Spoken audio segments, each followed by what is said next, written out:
The Fierce Yellow Pumpkin. There was once a small pumpkin in a great big field, a very small green pumpkin the size of an apple. The fierce sun burned down on the little pumpkin, and he grew and grew, and pretty soon there was a fat little round little yellow little pumpkin in a great big field. Now, this fat little round little yellow little pumpkin grew so fat and full of himself that he began to think he was a very fierce vegetable, as fierce as the sun that warmed his fat round sides.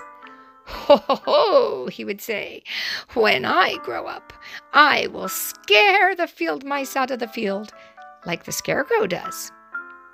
The little pumpkin would dearly have loved to make a fierce, ferocious gobble-gobble face like the scarecrow's at the far end of the field. But try as he would, his own pumpkin face stayed smooth and yellow and shining. Then, one day the sun did not shine as hot as fire, and blackbirds, skies full of blackbirds, began flying over the big field. There was a burning smell of leaves in the air, and a crisp tinkle that tickled the fat little pumpkin's sides. There were so many birds in the sky that the scarecrow was busy from before daylight until after daylight, chasing the birds out of his field. His gobble-gobble face became droopy and dreadful. The wind blew through his hair. He lost one scarecrow eye. The old scarecrow knew that if there is anything that a blackbird is scared of, it is a one-eyed scarecrow. But then, that night and the night after, something began to happen. The first cold frosts came in the night, and the fat little, round little, yellow little pumpkin woke up one morning and discovered that he was a fiery orange-yellow pumpkin, the color of the sun, a fierce, burning color. Then 3 little children came galloping through the big field past the old one-eyed scarecrow.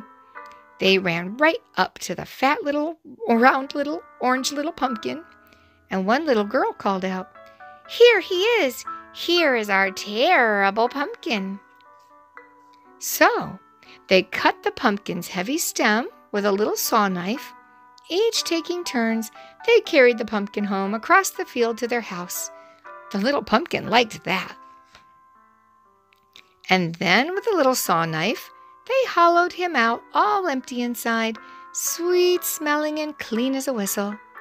Then they cut one big round eye in the side of his face, a big round hole, and the little pumpkin liked that. "Ho, ho," laughed the pumpkin, the fierce yellow pumpkin. "I'm a one-eyed pumpkin for sure." Then they cut another big round hole in the other side of his face. "Ho, ho," laughed the pumpkin, the fierce yellow pumpkin. "I'm a fierce yellow pumpkin for sure." But that wasn't all. The children cut a sharp shape in the pumpkin for a nose, the shape of a witch's hat. And that wasn't all either.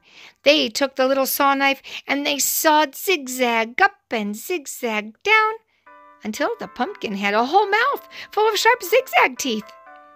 Then with a loud ho-ho, the little pumpkin laughed, and a dreadful zigzag laugh across his zigzag teeth. "Ho, ho, ho, hee, hee, hee, mice will run when they see me." He was certainly a fierce and ferocious pumpkin with a terrific, terrible face. After a while, it was night. There was black darkness all around, inky black darkness. The children came in with a lighted candle and stuck it inside the pumpkin so that the light shined out his big round eyes and his triangle nose, and the light shined over his zigzag teeth. He was a horrible sight to see, grrr, in the dark.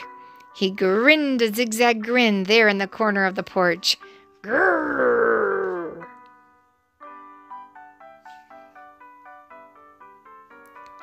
And the children danced about him, singing a song to the terrific, terrible pumpkin with the zigzag grin. And the little pumpkin was fierce and happy, and he sang, "Ho, ho, ho, hee, hee, hee, mice will run when they see me." And they did.